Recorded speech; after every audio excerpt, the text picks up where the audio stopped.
Good morning, everyone, and welcome to the Fiber Broadband Association's Fiber for Breakfast.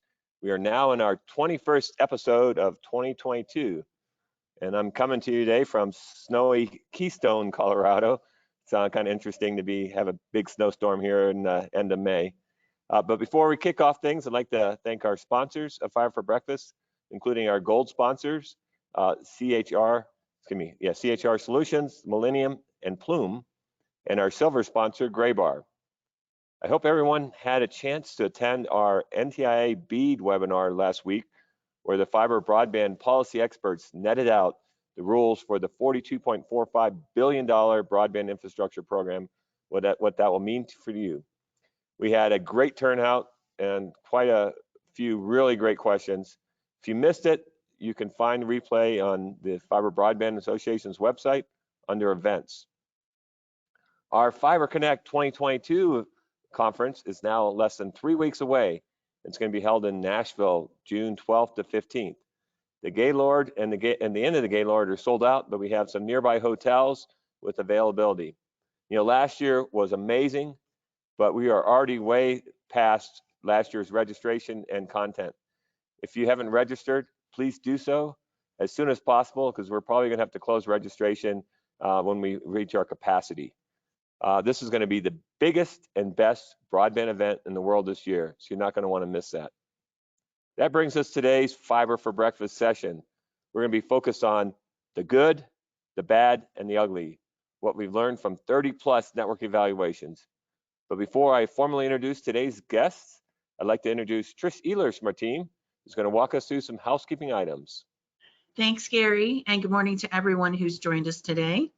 Before I go over a few logistical items, I'd like to once again thank our Fiber for Breakfast sponsors, gold sponsor, CHR Solutions, Millennium and Plume, and silver sponsor, Graybar. Now, if everyone would just keep in mind that you're all in listen mode only. To ask a question, you can type it at any time into the question box located within your control panel. We'll host a Q&A session with our panelists at the end of today's session. This presentation is being recorded and will be available to members only on FBA's website within 24 hours. You can find the recording in the Events tab under the Fiber for Breakfast drop-down option. At the conclusion of the presentation, you'll be prompted to complete a very brief feedback survey. Please take a minute to do so. We truly do appreciate your input. I'll pass it back to Gary now to introduce our panelists and get us started. Gary? Thanks, Trish. And good morning. I'm Gary Bolton, the President and CEO of the Fiber Broadband Association. You know, last week at Fiber for Breakfast, we met with Matt Schmidt, the Broadband Director for the state of Illinois, and discussed accelerating broadband in Illinois and the NTIA NOFO. This morning, our guests are my old friends, Jack Burton and David Strauss, co-founders of the Broadband Success Partners. Jack and David and today's topic is the good, the bad, and the ugly, and what we've learned from 30+ network evaluations. So Jack Burton and Dave Strauss co-founded Broadband Success Partners, a consultancy focused on the technology and operations needs of the digital infrastructure investors and service providers. Jack has over 35 years of industry experience and has authored numerous white papers for clients such as Adtran, Calix, Ciena, Corning, and Visma. Previously, Jack was the Senior Director of System Engineering for Altice USA and Cablevision Systems. His projects include voice over IP, business services, advanced access networks, and optical transport. David has authored research-based reports on edge computing and network automation for Ciena, as well as report on managed Wi-Fi for Calix. And previously, David designed and executed the first go-to-market plan for Comcast Business Metro Ethernet services. So welcome, Jack and David. And for our audience, please type in your questions as you go for our Q&A session at the end of the presentation. With that, I'll turn it over to David. Great. Thanks very much, Gary. Thanks for having us this morning. You've heard the title. So to set the stage, we thought these questions would help to provide context. Do you work for a service provider who plans to A, upgrade their existing plant, B, expand into new markets, and or C, seek a buyer? And then the second question, which applies to A and B, is will external debt, credit, or grant funding be required? So if you answered yes to part of 1 and 2, possibly 2, you'll need to tech due diligence or technical due diligence is in your future. And that's something we know something about. So with that, on to the next slide. So Gary introduced us. We actually have a third person on our team, Jay Rolls, former CTO of Charter Communications. The firm was founded in 2017, and we specialize in tech due diligence, as was said, for investors as well as for service providers. We've completed 34 projects of that nature, and many more are in the pipeline at the moment. Let's keep going. So who have we done tech due diligence for, and where have we done it? I don't know how many of these names are familiar to you in the audience, but at the top, you generally see private equity firms, infrastructure funds that have hired us to analyze networks. You actually see a service provider there as well. That's Surf Broadband, where we work closely with the leadership team as they were seeking capital to go from a fixed wireless into a fiber network, actually. And of the 34 projects we've completed, the headlines, so to speak, that you see on the left and right of this map of the United States are the ones that we can tell you about. I don't know how many of them are familiar to you, but gives you a sense of the type of work we've done. And as you can see, we've done projects in not all 50 states, but pretty darn close, and one in the UK as well. Next slide. So what have we seen, or what have we analyzed? What have we investigated?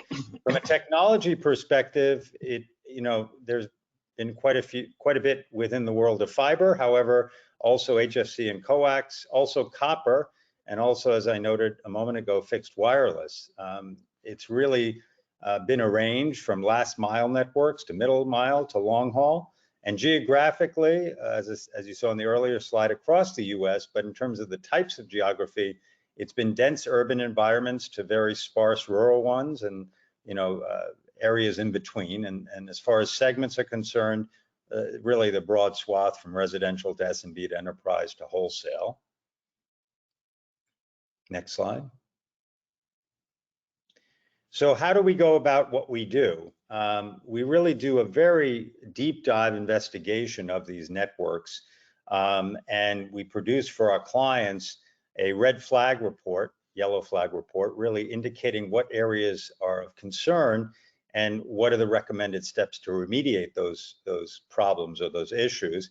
That's phase 1. Phase 2 is we actually go into the field, kick the tires, if you will, inspecting inside and outside plant, as well as the NOC, and talking to some of the local techs as well, and provide a report around that as well. Next slide. So now for the main event, what we've seen and in some cases wish we hadn't. Next slide. I'll hand it off to Jack at this point.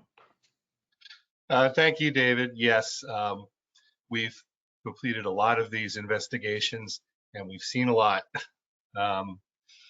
So what we're going to list here on the next few slides are some of the things that we've actually seen in some of our investigations that might point out a problem or something that needs attention.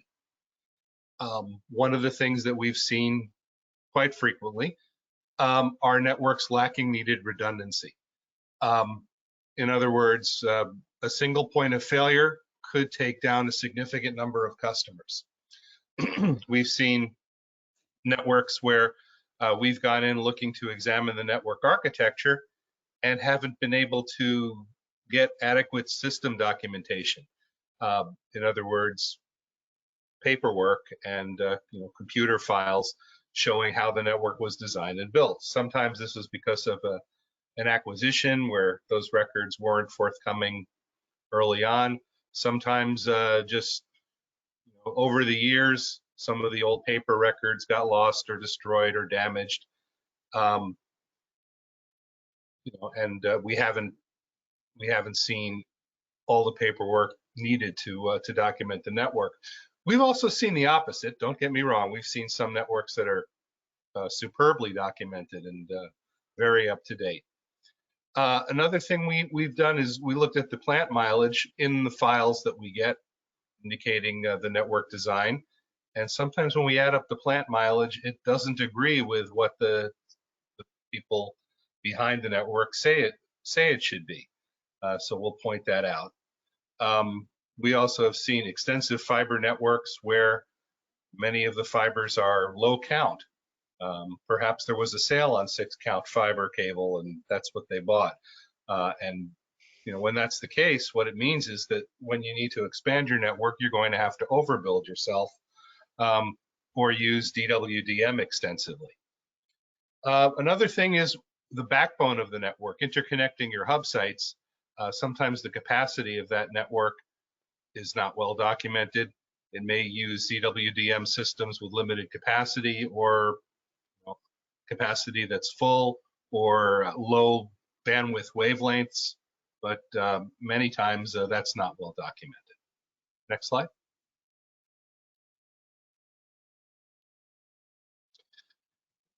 This kind of relates a little bit to lacking redundancy. We've seen networks that are made up of many hub sites scattered throughout different cities that might be linked with leased circuits. There's nothing wrong with that, but in many cases those leased circuits are also completely unprotected.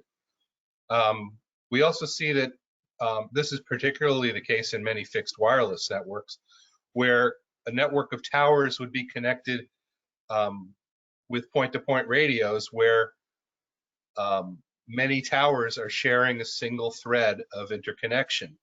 So while you may have a gigabit link between your towers, well, if each one of the towers on that link might consume half a gigabit at peak times, and you have 4 or 5 of those towers in a daisy chain, that could be a problem. Another problem we see a lot is that people have very grandiose construction plans, but they've only employed 1 construction crew, or 2 construction crews, and don't really have other construction contractors standing in the wings. And another problem we found, when you build aerial fiber, in particular underground as well, you need to store slack periodically in the network so that if there's a break in the fiber, you can repair it. Or if you need to access the network mid-span later on, you have enough slack to install a new splice. And of course, if that is not present, well, now instead of 1 splice to do your repair or do your network augmentation, you're going to need to do 2, which adds to the lost budget and certainly adds to the repair time. Next slide. I think we skipped one. Yeah, there we go. Network performance. One of the things that we examine is we'll look at the traffic reports for the circuits going to the internet. We'll look at the traffic reports for sites between or links between sites. And if we see a diagram come up like the one below, well, that's an immediate red flag, because that means the network is at capacity or exceeding capacity. What this does is it causes packet loss, retransmissions. Your customers will not have good performance in a network where this is the case. We don't see this very often, fortunately. Most providers do a pretty good job of keeping their network utilization below 100%. One thing, though, that we do see frequently are when circuits are installed to multiple internet points, internet drains, or multiple routes between sites, that while they're kept well below 100%, sometimes they're above 50%. And when they're above 50%, that means that if one of those 2 routes is to fail, then suddenly your protection route is going to be over capacity. So we also look for that and let people know when that's going to happen. And lastly, on this slide, IPv4 addresses, the conventional, x.x.x.x internet addresses that we're all familiar with. Well, as many may be aware, there are no more IPv4 addresses being allocated by Aaron. The only way to get IPv4 addresses is on the open market.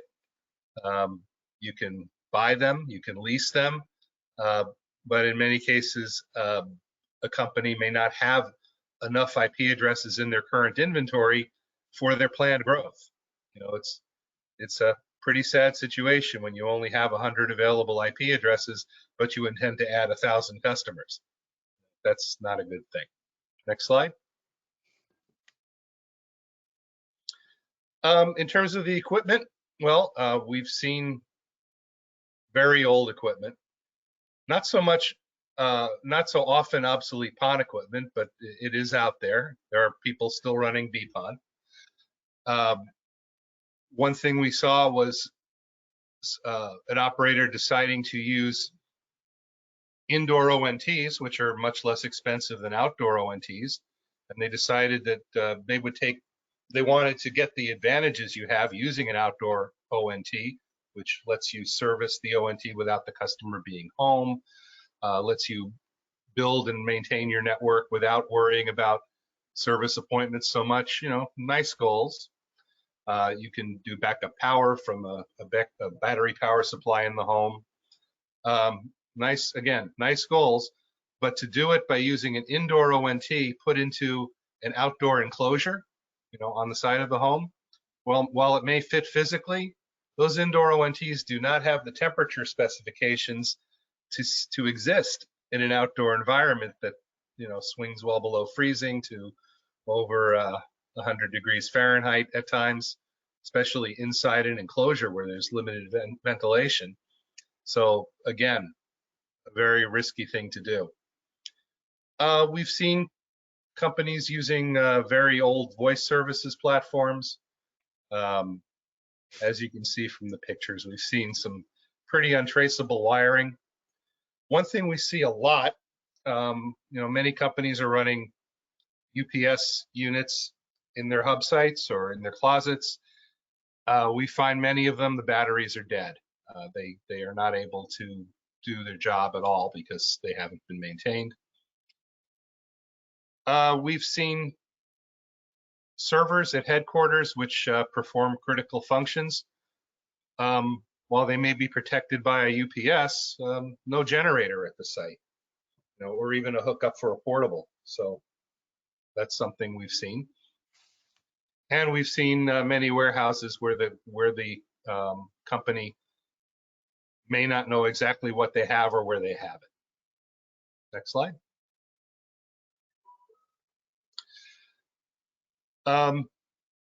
You know, David may want to comment on this one too. We've seen systems where customer service, well, that job is done by one person. That person would have to work very long hours and never take a vacation, I suppose, because that's a bad situation. We've seen, not only in customer service, also in field services, we've seen some of these basically hourly type jobs given exempt or salary job classifications, which, while not really a technical problem, this can be a problem with regulators. You know, it's not really right to have hourly positions classified as exempt. And David, you want to comment on the next two? Yeah, no, I was just going to say, thanks, Jack. Yeah, I mean, if you know, there are occasions where it's well over a minute before the phone is answered, that's a problem. That's obviously sending a very poor message to your customers. Clearly don't want them to wait. You don't want to expend more resource than necessary, but you need to maintain certain metrics. One is have the speed of answer below a minute. And then mean time to repair, you know, 4 hours is pretty standard. You know, and we've seen instances where that's considerably greater. Next slide.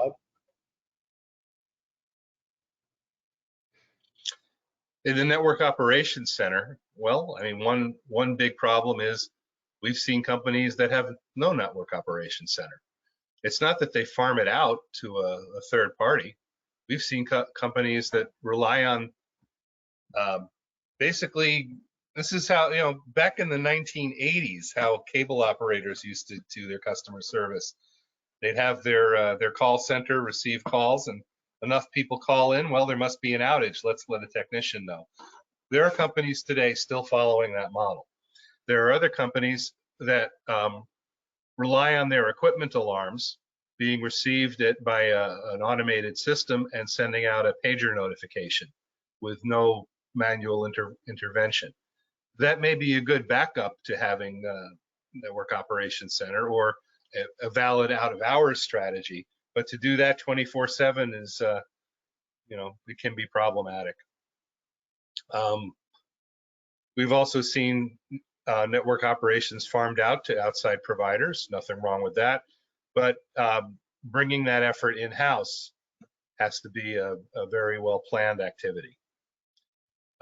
We've seen technical staff where, a very limited number of people have very broad responsibilities. We have systems where the same guy who's repairing ONTs at a customer prem one day might be pulling fiber the next and working in the central office on another day.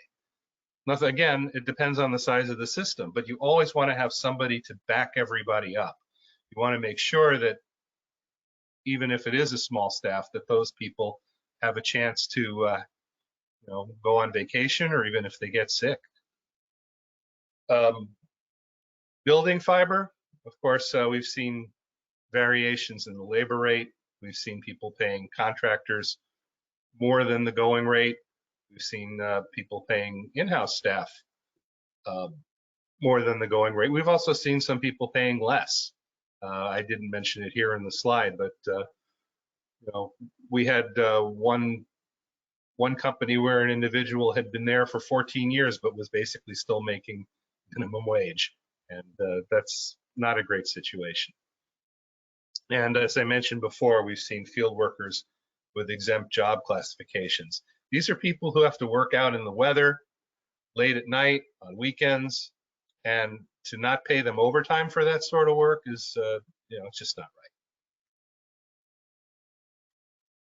So, yeah, so there you have it. More the bad and the ugly than the good, I guess. But what are the implications of what you've just heard? There's no question that as a service provider, your success in sourcing growth capital for one purpose or another is affected by the quality of the network. So that is a very clear implication from our work. Secondly, get ready for a technical evaluation by a potential funding source or by the expert you engage, because, as we've seen and having done some sell-side engagements, there is a need for an independent audit by, a recognized resource that knows what they're doing, knows what questions to ask, and knows what the right answers are as well. And then thirdly, know the evaluation elements. So, as you've seen in the prior slides, the areas that we've looked at and what we've uncovered and discovered. So know that these are the things that are going to be looked at and compared to industry standards. CapEx, OpEx, condition of the plant, looking at the network operations center. Also OSS, BSS, we didn't really touch upon that too much, but that's often an ask we get. Is the organization appropriately structured? Are customer and tech support what they should be? We look at the leases, the IRUs, not from a legal perspective, but to ensure that the terms are what they should be. And then obviously a physical inspection of the system itself and the identification of any red and yellow flags and understanding that, what the remediation steps should be. So those we view as the implications. So there you have it. So Gary, I think we're ready for some questions. I think you must have audited my service provider. I recognize that, especially on the customer service side. Okay. The automated system that evidently no human is behind. No, very interesting. So let me just jump on the IPv4. So I have a lot of our operators, especially on the utility side, are trying to migrate from IPv4 to IPv6. Is that something that is important in your audit, or do you just look for addresses in IPv4? Well, not all websites are available in IPv6 at this time. So even if you're well on your way to giving your customers IPv6 addresses and support IPv6 throughout your infrastructure, you still have a tremendous need for IPv4 service today, unfortunately. Yeah, so that's what we look for, and we do look for having an IPv6 plan. When you know you're at exhaust, there are a couple of things you can do to extend your useful life of your IPv4 addresses, such as carrier grade network address translation, CGNAT. Yeah, I just had a question that came in and it says, do you believe carrier grade NAT's a viable solution for the IPv4 address issue? And you're saying Yes, that is? Absolutely. For the vast majority of customers, the NATed addresses will work just fine. Some applications will have trouble with it. The service provider needs to be able to address those exceptions when they happen. All right, another question is, do you typically see a lot of issues related to environmental conditions like rain, moisture, excessive heat and cold? Any quick migration avoidance comments to those? Well, we have seen some sites without adequate HVAC. Cabinets can be either uncontrolled or environmentally controlled. It really depends on the equipment you're using. If your equipment is hardened for uncontrolled environments, then you should be all right. And there were not long ago, you saw something that was frozen, didn't you, Jack? Yeah, we saw a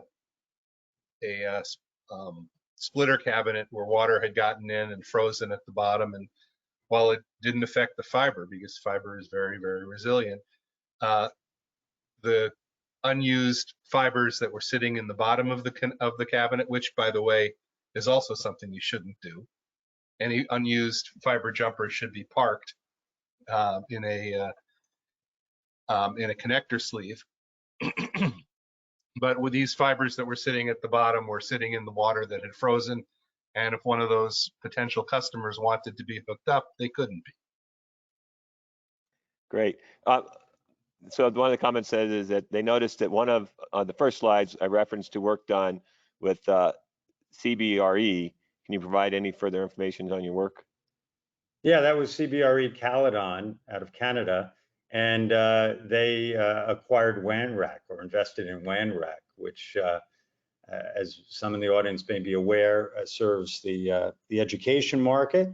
But they were looking for an investment and got it from CBRE Caledon to expand into the enterprise space. Hey, this is a good question, is on the ugly side, is there certain areas of the country that's more prevalent? Where it's uglier than other parts of the country? Yeah, is it regionally or is it just by operator? I don't know, Jack, what do you think? I really don't think that that's limited to a geography. I think you could say that there are certain types of service providers which are more prone to have ugliness in their network than others. In particular, I don't want to hang an industry out to dry here, because that wouldn't be good. But I will say that the private operators, those that are not traversing public rights of way with their plant, they're just serving individual residential communities. That's where I've seen some of the worst. But on the other hand, one of the best we've seen was one of those type of providers as well. All right, last question from my buddy Greg is micro-trenching discounted, like from an asset valuation from property trench assets? We report on that if that technique is used. One thing we really want to see is how deep is the micro trench. If it's shallow, that's a red flag. Another thing is sometimes the micro trench technique is used right at where the curb meets the road. This is an area where things are getting dug up all the time, and that's another area to probably avoid if you can. Greg's in the Boston area, so I suspect there's a little bit of road work. Of digging narrow trenches itself is bad. It's that when it's done, it's typically also done along with other incorrect techniques. Well, hey, Jack and David, really appreciate so much.